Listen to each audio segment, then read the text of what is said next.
is the college. So, so great. The recording is now started. That's good. We got a slightly late start on that, but we'll record it from this point forward. So Rich Pan's not here with us tonight, but he's here with us in spirit. So absolutely. Thank you. All right. So what we wanted to do is when we sort of started on the process, we wanted to look at when and how we can start building very specific attributes in our students to make sure that they are both college and career ready and ready for a post-secondary experience, whether that's a degree or a certificate. I work at a community college or a university, really preparing all students for some type of post-secondary education, because what we're finding is 65% of our jobs by 2025 will require some type of degree or certificate. And so we, the way that the workbook is set up is in the first half, we really talk about what we call your factors, and that's building your you factor, that kind of what makes you unique, and your different 8 strengths. Then we also talk about academic factor, which is your GPA, ACT, SAT scores, things like that. Career factor, how to sort of really dive into what your passions are, your interests, your values, your abilities, what you're good at, and how does that actually go into a career. And lastly, we really want to talk about the money factor, which a lot of times, as Julie probably knows, we sometimes talk about money too late into the process. Typically, oh, it's senior year, now let's get ready. And we really wanted to have that conversation between parents and students early on. So what we're going to be focusing on in this webinar is our last section, which is, you see, building a list, exploring colleges, applying to colleges, deciding on a college, and then succeeding. And we call that the leads. Should be, you want to switch, Tim? Oh, it would have been the next one. It's okay. I'll hold that thought. There we go. So we're calling it the lead strategy. I was a slide ahead of myself. That the lead strategy, like I said, is something that it's not new, but we did kind of conceptualize it and create a snazzy name around it. That it's really walking yourself and your students through a very comprehensive, consistent system, so you're not overwhelmed with all the information. And I've helped hundreds and thousands of students through the college application process, and all of a sudden, like, it gets to be too overwhelming. So we really look at what part in leads should you be focusing, when, where, and how, and that's what we're going to be discussing. And you can go back one more, Tim. So one of the cool things that we love, we love our infographics. We love lots of color and lots of designs. And Tim and Rich had done a lot of research on college knowledge, college admissions knowledge, and how when students don't have that knowledge, that it can really affect some of their post-secondary decisions. So here's some of the vocabulary and some of the, what we call the mind maps, the self and college vocabulary that you need to know before starting the college admissions process. So here's just a mind map. And if you are a counselor or school and you want one of these, we're more than happy to send one out to you. Okay, next. So we talked about leads already, and then we have the same type of mind map for our leads strategy. Again, really breaking down each step and each kind of very key vocabulary and steps that you need to know to go through that process. Great, you can go. All right, great. So what is FIT? Yeah, so what is FIT? I don't know if you've seen this before. This is an image from Gestalt psychology. It's called the figure ground principle. And some people look at this and they see an ornate vase kind of in the middle, and other people look at it and they see 2 faces facing each other. And essentially what that is I'm not a cognitive psychologist, but as I understand it, what this is getting at is that our brain essentially takes some shortcuts to try and make sense of all the information that's in front of it. So if you see one thing, if you're told to focus on the white, for example, then you see the 2 faces. If you're told to focus on the black, then you see the vase. But sometimes it's hard to see both of them without somebody telling you. And that's really why we designed the 6 keys of college FIT, was to help you see the whole picture, to see the full picture, and to see all pieces of the picture. So this is the 6 keys of college fit. As we've organized them, you can see we've got the academic match, career match, financial match, etc. We'll pay more attention to these certainly as we go forward. But a lot of times, I think typically when students and families are going through the college process, they're the academic match piece is there. That's what are the ACT and SAT scores required? What are essentially the academic requirements? What's the selectivity, student to faculty ratio? Things like that are part of academic match. I think people have typically paid attention to that. People also typically pay attention to the personal match down here on the bottom. That's how much diversity exists at the college. How far is it from home? Do I like the dorms? Do I like what recreation options there are? Things like that. Those are things that we all put under personal match. I think people have historically paid some attention to that. And then there's the financial match piece, the money piece. How much is it going to cost to go to this college? And how can I afford it, right? What people in our experience tend to pay a little bit less attention to are the other 3 keys. And those are the ones that we're going to spend some time helping you learn how to research a little bit more tonight.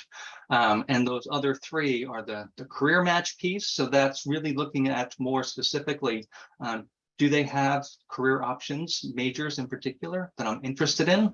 How can they help me reach my longer term career goals? Do they have things like internship programs available and things like that? We're going to also talk about student support services that are available. This is particularly important if you're a student or a family who has a student with some form of disability, a 504 and IEP, for example. Doing a little bit of research and investigation on the kinds of supports that are available to students with disabilities is going to be part of your search. Most colleges require math in some form, science in some form, right? If those aren't your strong suits, maybe you're going to want to look a little bit into what kinds of supports they offer to help students in those areas, what kinds of academic supports they offer, etc. Then we're going to also talk a good bit about student outcomes. That's things like graduation rates, retention rates, how much salary do graduates of the school earn?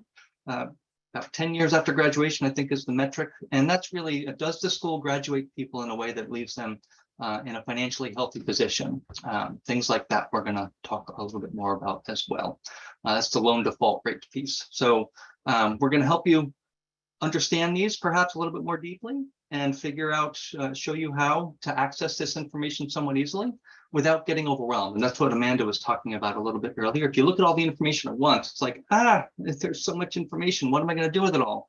But what we've done is we've laid out which information to pay attention to during which stage of the process. So in the list phase, for example, we're only paying attention to 3 of the 6 keys when you're developing your initial list of colleges. And then as you go further into the process, and you're exploring those colleges more deeply, then we're going to pay attention to more of the keys and pay attention to different parts of the keys. So that's the process we're going to walk through here tonight. Did I miss anything, Amanda?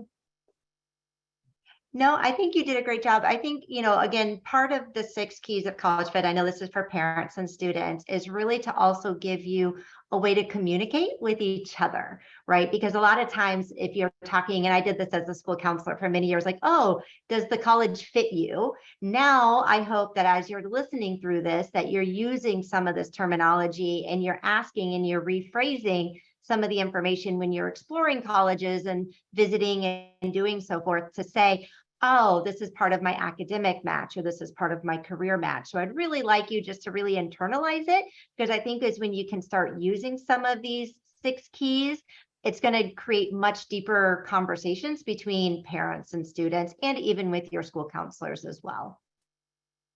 Thank you. And at the end of the day, this is really all about making an informed decision. So looking at the information and making sense of it in a way that helps you feel confident that you've made the right decision for you. All right. So the first thing that we're doing here is we're going to make a list, which is probably the phase that many of you are at right now. The primary objective of this developing an initial list phase is to identify the options that generally fit you without getting overwhelmed with too many options or missing any good options, right? So you should ideally have, and we try not to fixate too much on these numbers, but generally in the early stage, kind of the big bucket is about 10 to 15 colleges. That might vary a little bit depending on your circumstances and context. We did a little bit of research on this, and turns out California has 233 four-year colleges. Texas has 129. Massachusetts, little old Massachusetts, has 91. Wyoming has 3. So if you're in Wyoming, having 10 to 15 colleges on your list that's within a reasonable driving distance is going to be challenging. So you may have personal circumstances that lead you to have a smaller number or a larger number, as the case may be. But a good kind of starting point to think about that is 10 to 15 colleges. And the pieces of the 6 keys that we're looking at this point are personal match, career match, and academic match. So the personal match, we're looking at what's the location. Do we have a preference for how far it is from home? What's the size of the campus, small, medium, or large? Do we have a preference for that? Some people having access to Division I sports is an important part of the college experience for them. I think that that's okay. That's important to you. It's part of the experience. So that can be something that you use and you investigate to make sure that the colleges you're looking at kind of meet those criteria. One caution I would give on the size of the campus is that think a little bit more deeply about what it means to be on a large campus or a small campus. So, for example, a lot of people say, "Oh, I need more personalized learning than what can happen on a large campus." But there are small learning communities that happen on large campuses. One of the benefits of a large campus is that there's a lot more opportunities. There's just more variety. One of the downsides is that you have to figure out how to navigate it, right? So just have a little bit deeper of a conversation on large school versus small school or medium school.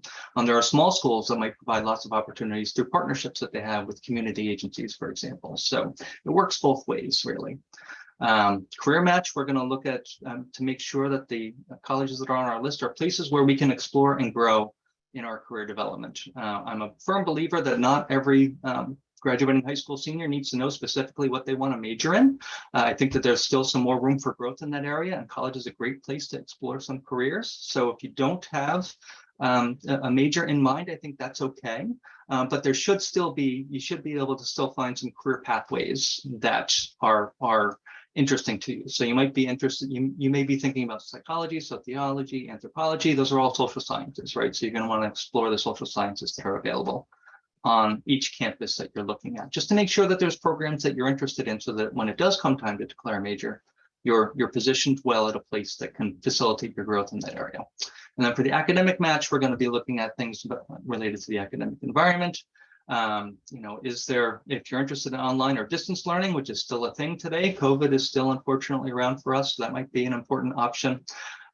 Weekend classes, do they offer credit for other life experiences such as CLEP exams? AP exams might be another thing that you're looking at this point. Do they have the degrees you're interested in, and the type of college, public, private, etc. At this point, I wouldn't say I'm going to only attend a public or I'm going to only attend a private school, because both of them have opportunities that are worth exploring a little bit more about. All right. So this is what we recommend folks use in developing the initial list. You can do this with the College Board's Big Future website. You can do this with Naviance. You can do this with lots of different tools. We recommend and refer to the College Navigator because it's sponsored by the federal government, and it's therefore a somewhat unbiased source of information. There's no other angle, if you will. The College Board is obviously, they're the people that have developed and run the SAT, so they've got another kind of angle on the information. So we like this resource, but you can do it anywhere that you like, really. And what you're doing here is you're just going in here and filling out the criteria that are important to you to develop that initial list of colleges. And this is going to take a little bit of time for some people. It's an iterative process, and that you may need to expand or contract your options given what's available to you, given the parameters that you set. And you might need to change your parameters to make things more or less manageable for yourself. Anything to add there, Amanda? Or? No, I think that sounds great. I think the things that you were saying about certain things, like a lot of times families bring in cost and chance of admissions at this area or at this time. And so we just suggest not to do that, to really look at what list would actually meet your needs based on those 3 keys that we talked about. Yeah, and the reason is that because you may actually miss some really good options if you say, oh, I'm going to only, private colleges are not affordable, so I'm not going to include them at this point. You might be missing some really good opportunities. And as we'll see in a little bit, we actually don't have a really good way using the College Navigator or any of the other websites that I'm aware of to really get a true estimate of what the net price is, which is what we're really looking for. The sticker price, you can filter colleges by the sticker price here. but that's often a woefully inadequate overestimate of what the actual cost of college is. So that's why we don't include it at this stage. We'll look at it and explore, though, for sure, both chances of admission and cost. And I think a lot of times schools, we kind of stay on that list. You use College Board and you develop a list, and then that's it. So that's why I think it's really exciting. What you're going to be talking about next really incorporates even more information than just that list phase. So go ahead. Thank you. Yeah, so now after you've got your initial list that's bigger, you're not going to apply to every one of these colleges. That's not the goal of the list phase, just to figure out a good range of options that you have. And in the explore phase, you're going to dig a little bit deeper into those colleges that are on your list now, to learn a little bit more how they fit you a little bit more precisely. So we're going to revisit the three keys that we already looked at before in terms of academic match, except now we're looking at how selective is the college and how am I going to fit in academically. What's the academic environment in terms of student to faculty ratio, which we can use as a measure of class size. And of course, program size and availability. Career match, we're going to be looking at the internships, career placement, the things that career services office does on campus. And personal match, again, we're going to be taking another look at those aspects of personal match. But now we're going to also bring in the remaining three Ps, which is financial match. So we're going to look at the sticker price, which is the advertised price, the full price that doesn't include gift aid, but we're going to also give you some tools to figure out how to estimate how much gift aid there is. So you've probably heard of the net price calculator. That's a fantastic tool. That can be a little cumbersome to do that for every college. So we're going to give you a shortcut method of getting a sense of what the net price is and how much gift aid you might get. And how much debt students graduate with. All right, that's going to be included as well. We're going to dig a little bit further into the student support that I mentioned earlier, like what kinds of supports are available on campus, given what your needs are. Every student's needs are going to be a little bit different. So some people may feel like they need the tutoring services more than others. That's okay. Some people are going to need disability services and others are not. So not everybody's going to need every one of those kinds of support services that are offered. And then we're going to also look at the student outcomes, which can vary greatly, actually. Even among similar institutions that look very similar on paper in other ways, you can find that their graduation rates and their retention rates differ tremendously. One of the things, just really quickly on the retention rate, if you're not familiar with what the retention rate is, that's the percent of full-time freshmen who come back as sophomores the following year. And I actually like to think of that as the freshman satisfaction score for the college, because that describes how many freshmen that started at the college were supported enough and satisfied enough with their experience at the college to come back as sophomores. The average retention rate for four-year colleges in the United States is about 80%. And you'll find that there are places like the Ivy Leagues, like Harvard, Tufts, Yale, they're going to all have 95% or so, or maybe even a little bit higher.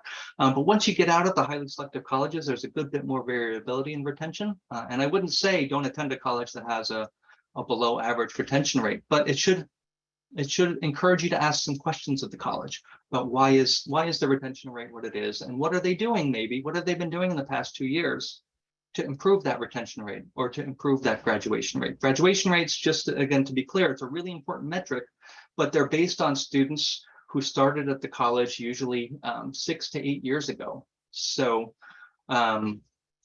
6 to 8 years ago, there could be some things the college is doing very different now than they were doing 6 to 8 years ago. So you can ask questions about that. So don't dismiss colleges based purely on any single metric, but look at the whole picture and use what you learn to ask more questions of the colleges themselves.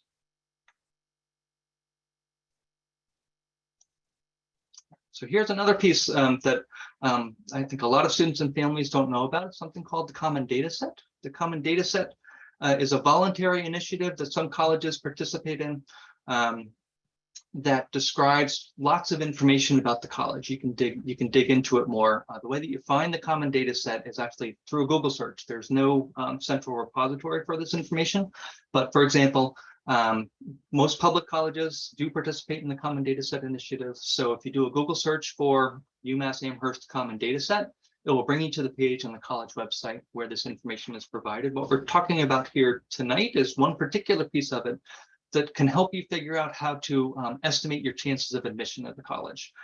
So in addition to looking at the average SAT or ACT scores and the average GPA, you can look at this to see what level of importance they give to both academic and non-academic factors. So in this case, as we can see here at this college, of course, under the academic factors, the rigor of the secondary school record. So that's, are you taking challenging courses in high school, honors and AP classes typically, of those that are available in your high school.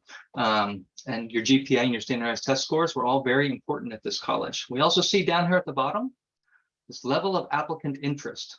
Level of applicant interest, sometimes also called demonstrated interest, is essentially showing the college that you're really interested in them. The way that you do that is by visiting the college and doing a campus tour, following them on social media, reading their email messages, things like that are all ways to demonstrate interest in the college. And it's something that a lot of students and families don't recognize is part of what they use to make an admissions decision. So just a quick story here. I had a graduate student who had a brother who was interested in attending. They were at UMass Amherst. They were interested in attending. The brother was interested in attending UMass Amherst, but didn't do an official college tour because he visited his sister a lot there. And he was rejected from UMass Amherst, but accepted at MIT, Tufts, and one other one that's escaping me right now, but places that most people would consider are more selective and more challenging to gain admission to. And while I didn't talk with anybody at UMass Amherst to get an answer to this, because they do value you demonstrated interest at UMass Amherst, I'm guessing because this student didn't go get their name on the list as having done a tour and didn't demonstrate interest in any other formal way, or any other measurable way, that they probably thought that this student was applying to UMass Amherst as their safety school. So they decided not to accept him and to accept somebody else who was more likely to attend, right? So, so just be aware of the fact that colleges do use demonstrated interest. And if you're looking at a college that doesn't participate in the Common Data Set Initiative, you can always ask an admissions counselor if they consider demonstrated interest as one of their factors, and they'll answer it for you. I don't think they're trying to hide that they use this as a factor, but they're also not going to advertise it. And I think you can probably understand a little bit about why that is. So, Amanda, anything you wanted to add to that? No, I think the only thing is if you are looking for a school's common data set information, you would have to go on to, there's no one particular place that houses it. So you'd have to go onto their website, type in common data set. We typically use the C7 as that kind of shows the academic and non-academic factors. And so we are going to be doing a podcast on it next week if you're interested more specifically, but it is very interesting. And I had never heard of it until I started working with Dr.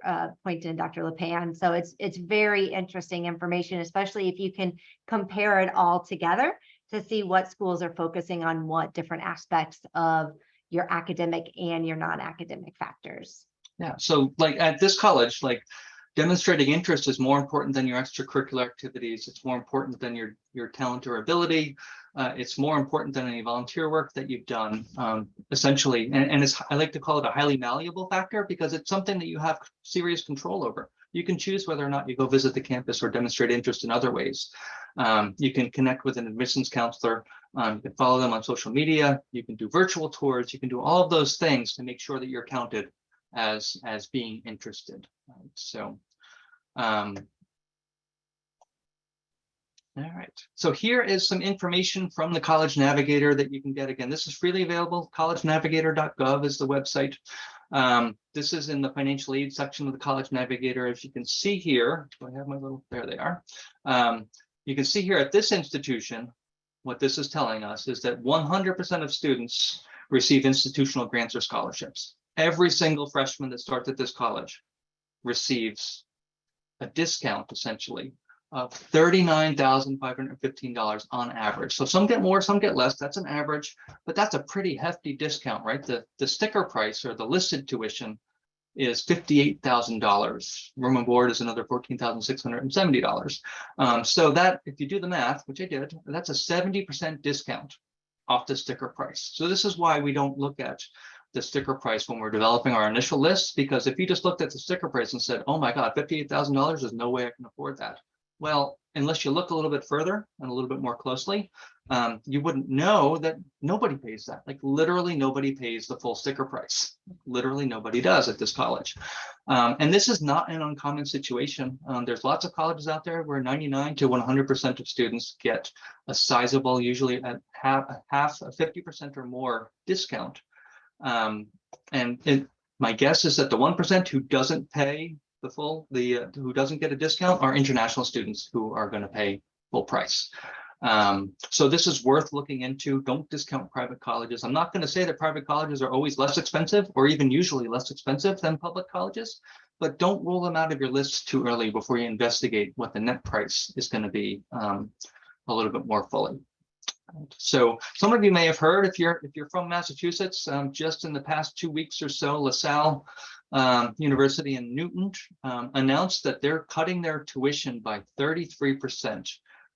Which is down here in this purple paragraph. So for the 2023-24 academic year, the combined standard tuition and room and board is going to drop from $59,000 to $39,000. That is a 33% reduction from the published price. Now, that seems really generous, and I actually heard about this on the local news.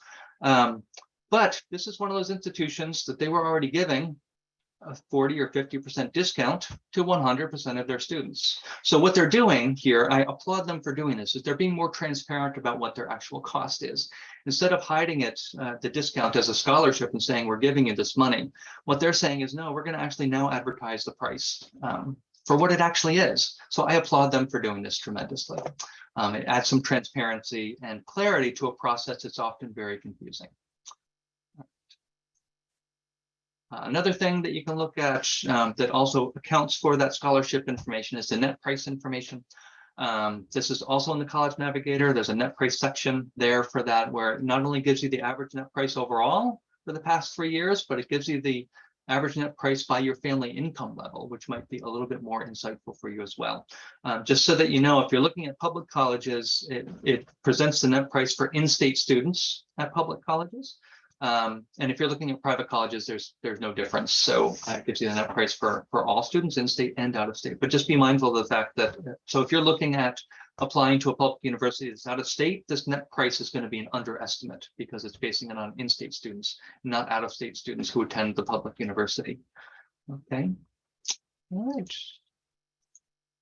And one way that we have to look at this information, and maybe I'll pull it up while Amanda gets started on what she's talking about here, is we've developed a college data organizer that actually it's an Excel spreadsheet or a Google sheet that pre-populates a bunch of this information that you're looking for. Not all of it, but much of it.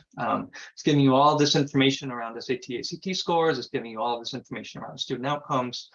And it's giving you information on the financial match piece in terms of the cost of college, and it provides it in one kind of easy to use spreadsheet that allows you to compare all the information side by side in alignment with the leads process and the 6 keys. So I'll pull that up while Amanda's getting going. We'll see if we have a little bit of time to demonstrate that later. We'll give that a little test run. But Amanda, I'll turn it over to you. Awesome. No, we call it the College Data Organizer, and it's a really great tool. So I do hope we have a little bit of time afterwards. So picking up where Tim left off on, we've talked about lists, exploring colleges, and how to use the 6 keys. So one of the things that we have the students do before applying to their colleges, and again, in exploring, we want the students to go visit the campus, talk to college admissions, talk to others that maybe have attended the college, go to college fairs, and really try to gather as much information to make, as Tim said, an informed college decision. So what we want them to do before they apply or before they decide where to apply is to actually analyze and think about each of their colleges that they're going to be applying to. Out of the 6 keys, how is this college meeting what I want and what I need to be satisfied and successful? So for example, Dr. Poynton was talking about, when you talk about the student support services, and that's a lot of time. I work at a college, and adaptive services, for example, is a very underutilized resource. And think of the the rise in mental health and students with 504s and IEPs. And if you use accommodations on ACT, SAT, the IDA, which is the K-12 information for students with disabilities, and the ADA, which is the post-secondary federal law, are different. And so, students, though, have rights and responsibilities under the ADA to get accommodations. And so a lot of times I think families sort of dismiss some of these things. So for example, we just had a hurricane this week. And one of the things that I was thinking about is one of our local college and our local university had to evacuate all of the dorms. Now, one of the things that I would think about if I'm sending my children out of state and maybe to what happens in those big situations? Where does that go? How does the college respond? How are you going to communicate? So sometimes you're not always thinking about right now, like, oh, my student doesn't need mental health services, or they don't need medical services, or they can come home. You don't know when they go over to college. And so it's really important throughout this whole process, again, that you stay open to all the 6 keys, because things change. And so, so we have them analyze each of the keys based on, does it offer a little of what I want and need to be satisfied? And that's a 1, or all the way to 5 has everything that I want and need to be satisfied. So we would have the students do that for each of their colleges, really talking about it, having, again, a conversation with you as parents and the students, even the schools and their, we call it their college support network, and really bringing in people to think about how I can rate these different colleges on the 6 keys. Once they come up with a total score, we have a metric that you can declare it if it is a high fit for you, a moderate fit for you, or a low fit for you. And then the thing that we do next and apply, which is one of my favorite things, and we're not going to go into it tonight, is we bring in that chance of admission. So, based on their academic priorities and what they are accepting of students for ACT, SAT scores, GPA, and things like that, the academic and non-academic factors, where do you fall in their admissions requirements? Are you a pretty good chance of getting in, but they're just really selective? Or do you have a low chance because you're maybe not meeting some of their requirements?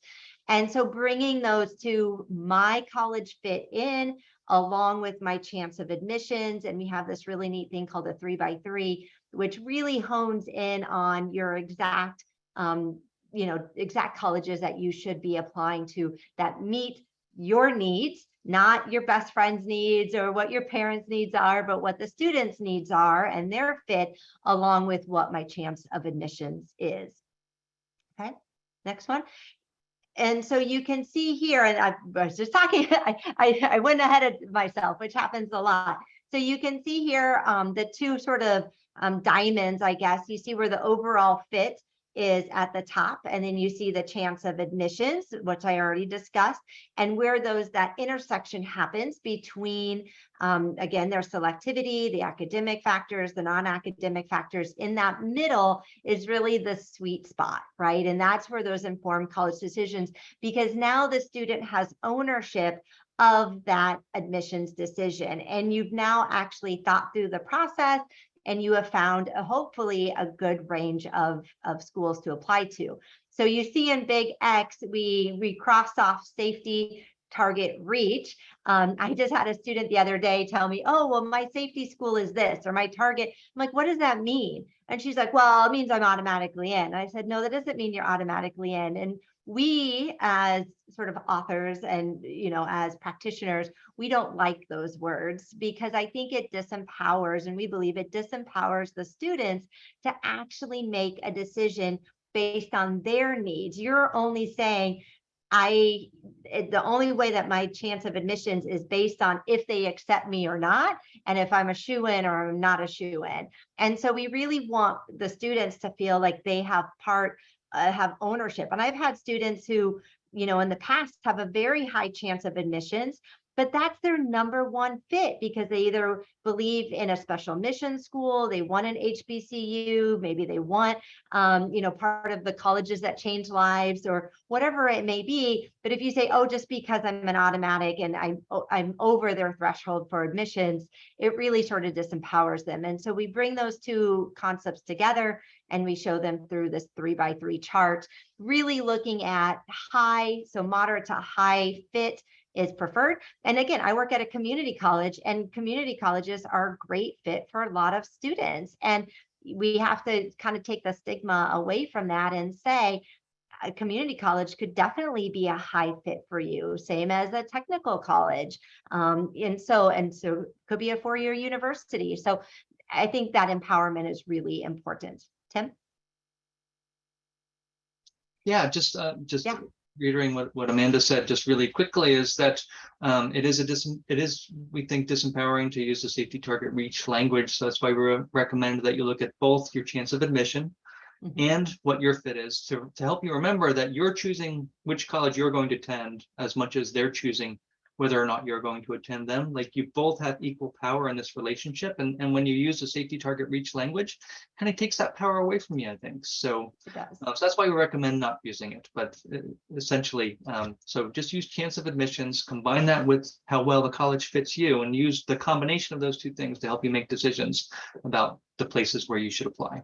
And one of the things that we also really talk about within the College MA's workbook is there's a lot of other factors, of course, about applying. So maybe when do you apply? Which session? Is it an early decision? Is it maybe a special term, a special admissions? So there's a lot of different ways. Maybe it's completing a personal statement where it wasn't required, but you want to put that information in. Maybe getting letters of recommendation. And so besides just kind of walking through this process, we also walk through the process with them that they are creating the best application to put their best foot forward, and really giving them some different ideas to think about how they could maximize those chances of admissions.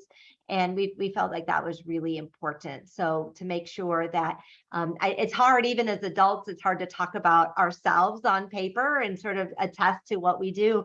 But every time I've ever sat down with a student and said, tell me what you do, there's always activities students forget, or they don't know how to conceptualize it or what to put together. So it's really important that somebody helps them through that process. Again, part of that college support network.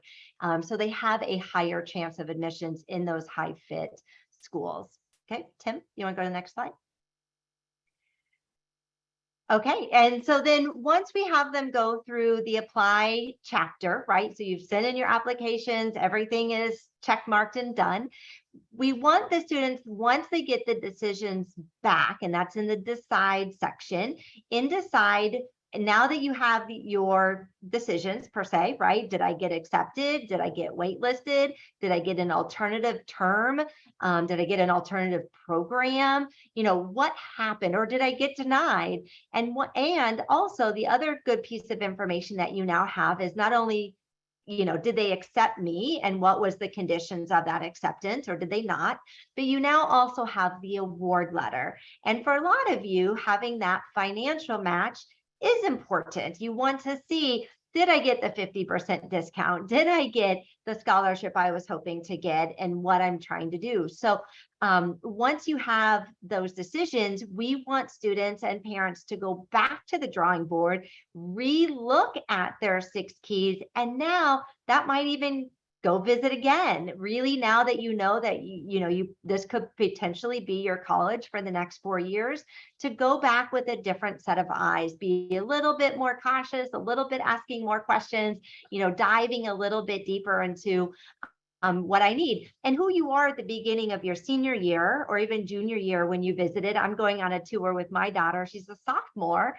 And so, unless senior year, we might go back after she's applied again, but we're not going to probably go back in the meantime, but let's go review it, because who you are then might not be who you are now. Like, I've had students that have had they're athletes and they get hurt and they can no longer play sports for that school. So then what happens? How does that college experience look like? So we have them go back to the 6 keys, they reassess, they look at their award letters, they look at everything, and then they make a decision based on the information that they have been provided.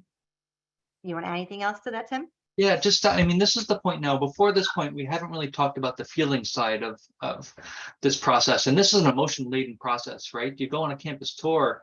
I know I went on, my daughter's a junior, and we went on our first college tour, and I was enamored with the college. They did a fantastic job. But we minimize those feelings and paying attention to those feelings up until we get to the decide phase. So now we call the feeling side of this informed decision-making process desirability. Like, how desirable is the college to you? And now that becomes an explicit factor that you use when making these decisions. So and that's visualized here. So now, instead of using chance of admission, you've already been admitted, we use the same kind of tool here to talk about how is our fit? Has the fit changed from when we applied, given what we know about, for example, how much it's going to cost to attend that college? And then how desirable is the college to you? Knowing that there are some colleges that are going to be more and less desirable. And then this can help some students and families visualize, like, what's the best place for you when you've really analyzed all the pieces and you've plotted it out into one of these 9 boxes. It can really help in making a decision. Absolutely. No, and I think that that's really important because, we do, like you said, you get sort of emotionally attached to these schools because it's part of their marketing, right? It's part of we really want you, and look at the wonderful things our college can do for you. And so until you sort of know the information, some of that critical information, again, can I go there like officially? We suggest not to bring in a lot of emotion until you sort of have the admissions in front of you, because having a student set on a dream school and not really being able to attend is really difficult. So not that you can't have a dream school, just realize that you need to have a nice swath of schools you can get into. And so if you're in education, you kind of see the hierarchy here of the remember, understand, apply, analyze, evaluate, create. So we have the students go through a process of sort of a critical thinking process of the decision-making process, because I think that's a really hard part that a lot of when you read books or you listen to podcasters and people talk about admissions, we really don't talk about the decision process. We say, oh, what's your award letter and what was your fit? Did you like it? And so we really don't teach students how to critically think through that process and really think of all the pieces, come back and make a really informed decision. So that's what we do throughout the Decide chapter. But you're not done. So once you come up with where do I go? What's my number one choice and what works for me and my career goals and all my factors and everything that I have. Then what we want students to do and we feel is really important is the last letter in LEADS, which is succeed, the S. And that's really kind of developing a game plan. My husband, he loves football, right? And you never go into a game without having a plan and having sort of a strategy. But a lot of times we let our students just go off by themselves, and we go to orientation and we drop them off that first day. So we really want students to take a step back with their families and their college support network and really look at 3 critical areas. One is really talking about finances, and that's where MEFA comes in, right? With all their resources and even the institution that you're going to attend. There's always additional scholarships out there, but how are you going to pay for school? What loans do you need to take out? Who's taking out those loans? Do you need a part-time job? Do you need to do a work study? What GPA do you need to keep those scholarships?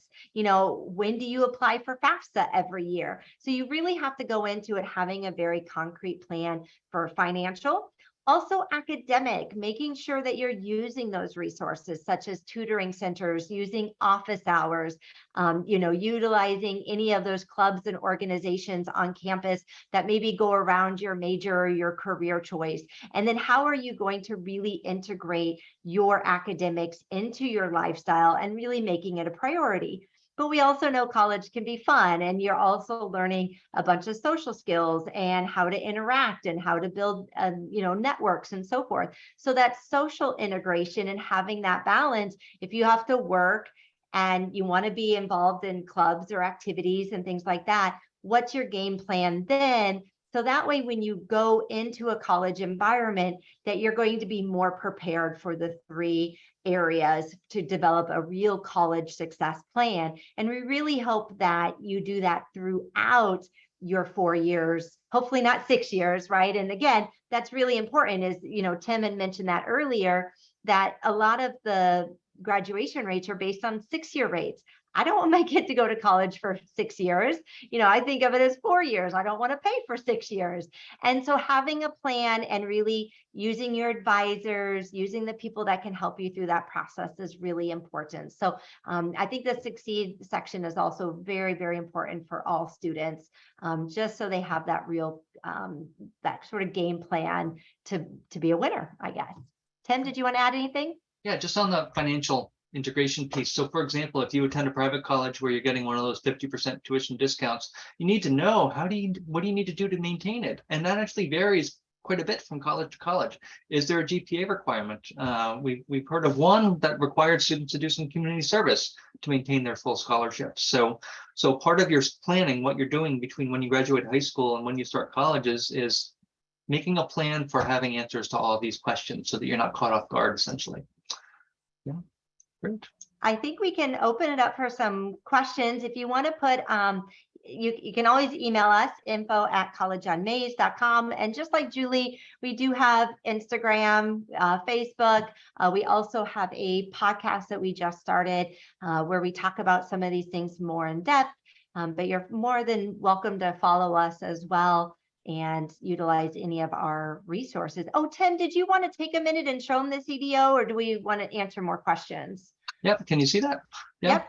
Yeah, so just really quickly, you can download this from collegeonmaze.com/downloads.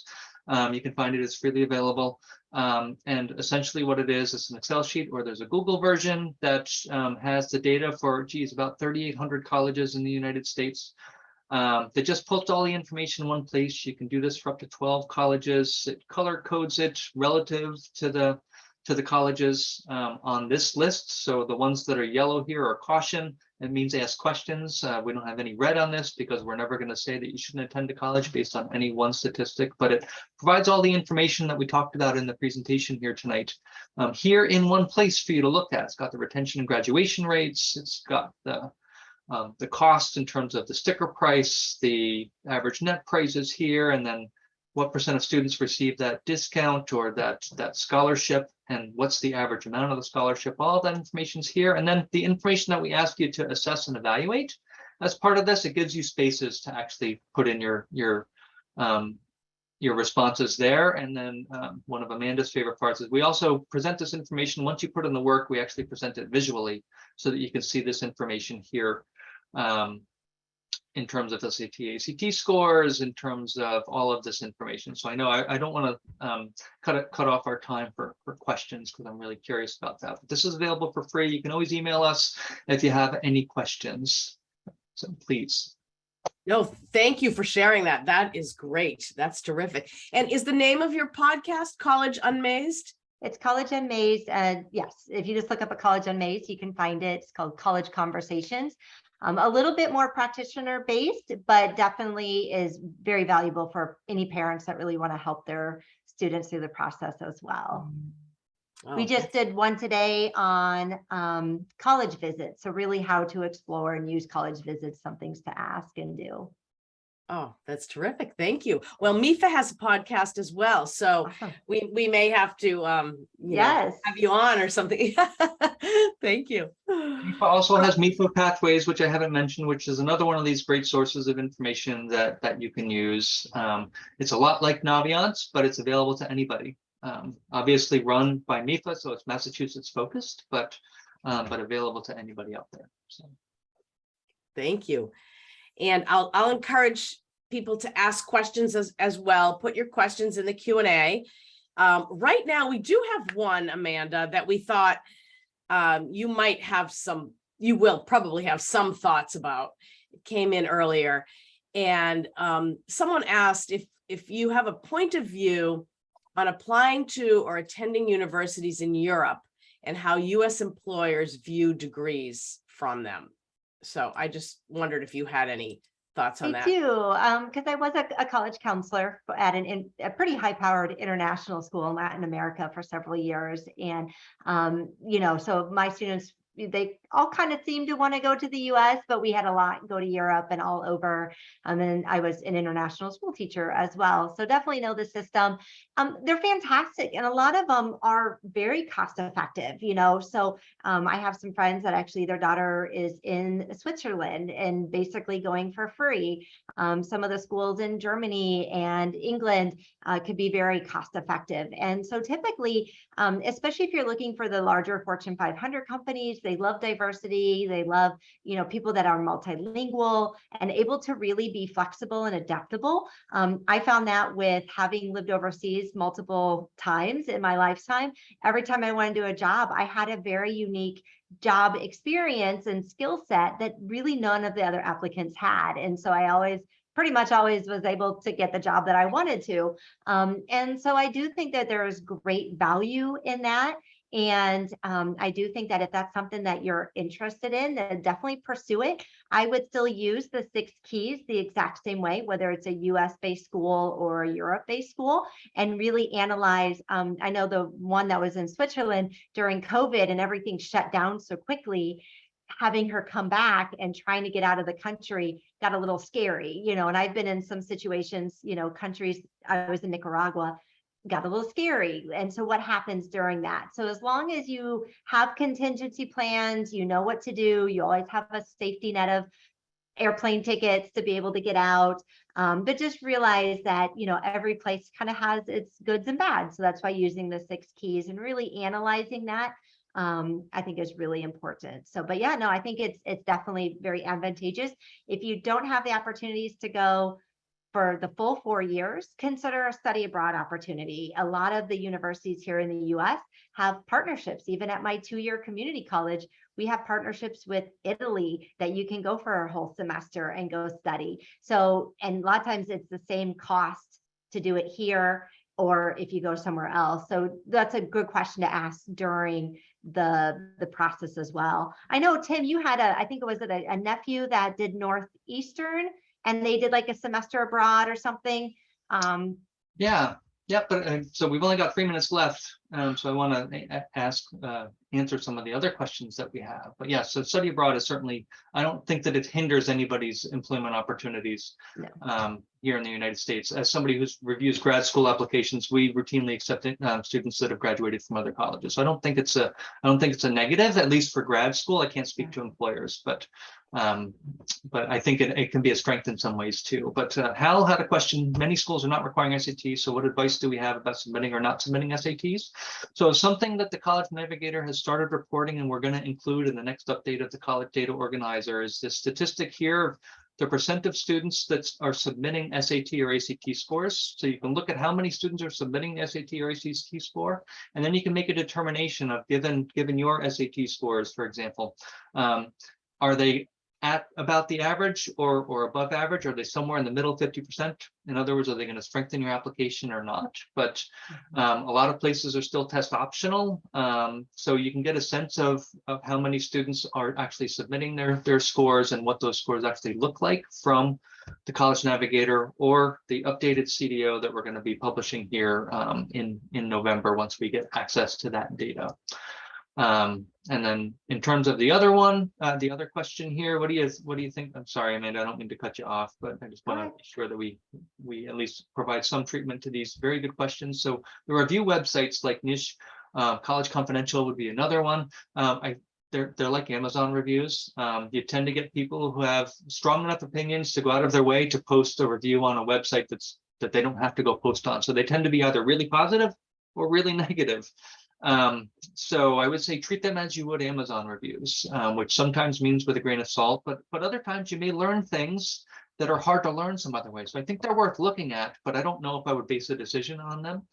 Just like anything else, we're not going to base a decision on any one aspect of the college. We're going to use the information to to make an informed decision. But I do think it's important to watch for patterns too. So if you're hearing something again and again, when you go to visit or you're talking to an admission representative, then that's when maybe something you want to hone in on. Like Tim had mentioned, sometimes graduation rates, they've already fixed it and they've already put things in place to make it better. So it is important that if that's sort of something, you know, your spidey sense is going off, to ask those questions and ask, and maybe there's a reason for it. So you want to make sure if there's smoke, there's fire, right? So you want to kind of see if it really is just smoke or if there's something there. But that's where exploring and visiting those colleges is really important. Excellent. Any other? I think we're about to time. That's so wonderful. I'll just, so we get everyone, someone asked if you would feel the same way about Canadian universities, colleges and universities as the other. They're fantastic. No, there's definitely some really great ones, and I would definitely suggest looking into them. I've had some great graduate students that have been educated at undergrads at Canadian universities. So, yeah. Well, Dr. Sterk, Dr. Poynton, thank you so much. This was very, very informative. This whole strategy and process, I think, is just, you know, makes people feel like they can have do these steps and do them with your student. And I'm so appreciative. And thank you to all the audience members and the good questions. So please keep coming back to MEFA for all kinds of webinars with all this important information. And we hope to see you again. We will see you again. I know in the future. So thank you so much.